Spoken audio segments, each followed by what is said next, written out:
சேர்த்த பணத்தை செலவழிச்சாலும் சொத்த மாத்தி எழுதி வச்சாலும் பாட்டி சொல்ல கட்டாதே. வணக்கம். இந்தியாவோட குற்றவியல் நீதி அமைப்புல ரொம்ப முக்கியமான ஒரு விஷயத்தை பத்தி தான் நம்ம இன்னைக்கு பார்க்க போறோம். அதாவது குற்றங்களை 2 வகையா பிரிச்சிருக்காங்க. அது என்ன, அது எப்படி வேலை செய்யுது, நம்மளை எப்படி பாதிக்குதுன்னு விரிவா பார்க்கலாம் வாங்க. சரி, முதல்ல உங்ககிட்ட ஒரு கேள்வி. நீங்க ஒரு குற்றத்தை பத்தி போலீஸ்ல புகார் கொடுத்தா அவங்களால உடனே நடவடிக்கை எடுக்க முடியுமா? இதுக்கு பதில் ஆமாம் இல்லைன்னு சொல்ல முடியாது. ஏன்னா அது நீங்க சொல்ற குற்றத்தை பொறுத்தது. ஏன் அப்படின்னு பாப்போமா? அந்த பதில் அந்த குற்றத்தோட தீவிரம்ங்கிற ஒரே ஒரு விஷயத்துல தான் அடங்கியிருக்கு. நம்புங்க, நம்மளோட ஒட்டுமொத்த நீதி அமைப்பே இந்த ஒரு வித்தியாசத்தை மையமா வச்சுதான் இயங்குது. இப்போ அந்த 2 வகைகளை பத்தி பார்க்கலாம். ஒன்னு புலன் விசாரணைக்குரிய குற்றங்கள், இன்னொன்னு புலன் விசாரணைக்குட்படாத குற்றங்கள். இது நீதிக்கு போற 2 தனித்தனி பாதைகள்னு சொல்லலாம். ஒவ்வொரு பாதையிலையும் என்ன நடக்கும் வாங்க தெரிஞ்சுக்கலாம். முதல்ல புலன் விசாரணைக்குரிய குற்றம். அதாவது ஒரு குற்றம் ரொம்ப தீவிரமானது, கொடூரமானதுன்னு கருதப்பட்டா சட்டம் உடனடியா செயல்படணும். அதனால ஒருத்தரை கைது செய்யவோ இல்ல விசாரணையை தொடங்கவோ போலீஸுக்கு நீதிமன்ற வாரண்ட் தேவை இல்ல. இத நம்ம நீதி அமைப்போட ஒரு எக்ஸ்பிரஸ் ஹைவேன்னு சொல்லலாம். இதுக்கு அப்படியே நேர் எதிரானதுதான் புலன் விசாரணைக்குட்படாத குற்றங்கள். இதெல்லாம் தீவிரம் குறைஞ்ச குற்றங்கள். அதனால இங்க ஒரு பிரேக் இருக்கு. ஒருத்தரை கைது செய்யணும்னா போலீஸுக்கு கண்டிப்பா நீதிமன்ற வாரண்ட் வேணும். அது மட்டுமில்ல, விசாரணையை ஆரம்பிக்கிறதுக்கு மாஜிஸ்ட்ரேட்டோட அனுமதியும் வேணும். இது அனுமதி தேவைப்படும் பாதை. சரி, இந்த ஒரு சின்ன வித்தியாசம் நினைக்கிறீங்களா? இல்லவே இல்ல.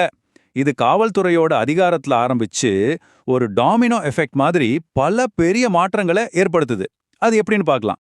இதோ முதல் மற்றும் மிக முக்கியமான விளைவு, கைது செய்யற அதிகாரம். ஒரு குற்றம் புலன் விசாரணைக்குரியதுன்னா போலீஸ்க்கு வாரண்ட் தேவையில்ல. சந்தேக நபரை உடனே கைது செய்ய முடியும். ஆனா மத்த வகை குற்றங்கள்ல நீதிமன்றத்தோட அனுமதி இல்லாம ஒரு அடி கூட எடுத்து வைக்க முடியாது. அடுத்த டாமினோ, விசாரணை அதிகாரம். தீவிரமான குற்றங்கள்ல புகார் வந்த உடனே போலீஸ் தானாவே விசாரணைய ஆரம்பிச்சிடலாம்.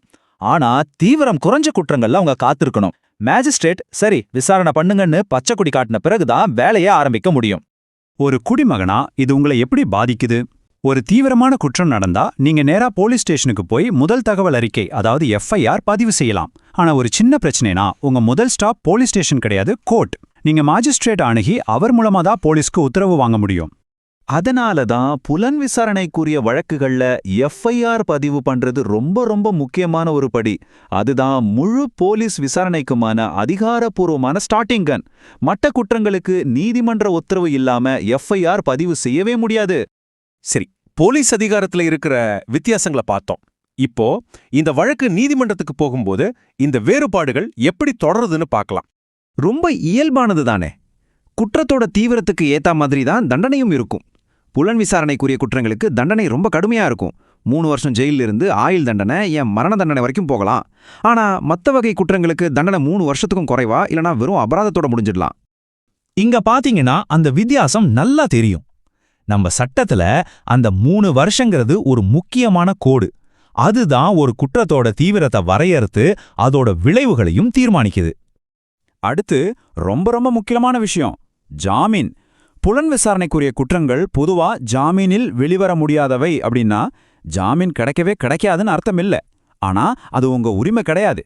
ஜாமீன் கொடுக்கலாமா வேண்டாமான்னு முடிவு பண்றது நீதிபதியோட விருப்பம். ஆனா மத்த வகை குற்றங்கள் ஜாமீனில் வெளிவரக்கூடியவை. அங்க ஜாமீன் கேட்கறது குற்றம் சாட்டப்பட்டவரோட உரிமையாவே பார்க்கப்படுது. 2 தரப்பும் பேசி வழக்க முடிச்சுக்கலாமா? கடுமையான குற்றங்கள் ஒரு தனி நபருக்கு எதிரானது மட்டும் இல்ல, அது ஒட்டுமொத்த சமூகத்துக்கும் எதிரானதுன்னு சட்டம் பாக்குது. அதனால 2 பேரும் பேசி சமாதானமாகி வழக்க வாபஸ் வாங்க முடியாது. ஆனா தீவிரம் குறைஞ்ச குற்றங்கள்ல 2 தரப்பும் சமரசம் செஞ்சுக்கிட்டு வழக்க வாபஸ் வாங்க சட்டம் அனுமதிக்குது. சரி, இவ்ளோ நேரம் சட்டப்பிரிவுகளா பேசிட்டோம். இப்போ இது இன்னும் சுலபமா புரிஞ்சிக்க சில நிஜ வாழ்க்கை உதாரணங்களை பார்க்கலாம். கொலை, பாலியல் வன்கொடுமை, கடுமையா ஒருத்தரை தாக்குறது, இதெல்லாமே புலன் விசாரணைக்குரிய, அதாவது தீவிரமான குற்றங்கள். ஆனா இதுவே ஒருத்தரை பத்தி அவதூறா பேசுறது, பொது இடத்துல தொல்லை பண்றது, இல்ல ஒரு சின்ன காயம் ஏற்படுத்துறது மாதிரியான விஷயங்கள் புலன் விசாரணைக்குட்படாத தீவிரம் குறைஞ்ச குற்றங்கள் பட்டியல்ல வரும். இங்க ஒரு சுவாரஸ்யமான விதி இருக்கு. ஒரு கேஸ்ல பல குற்றச்சாட்டுகள் இருக்குன்னு வைங்க. அதுல ஒன்னே ஒன்னு மட்டும் தீவிரமான குற்றமா இருந்தாலும் அந்த முழு கேஸுமே ஒரு தீவிரமான வழக்கா தான் பார்க்கப்படும். அதாவது அந்த முழு வழக்கம் போலீஸோட நேரடி விசாரணைக்குரிய அந்த எக்ஸ்பிரஸ் ஹைவேக்கு வந்துடும். இவ்ளோ நேரம் இத பத்தி பார்த்தோம். ஆனா சரி, இதெல்லாம் தெரிஞ்சு எனக்கு என்ன ஆக போகுதுன்னு நீங்க நினைக்கலாம்.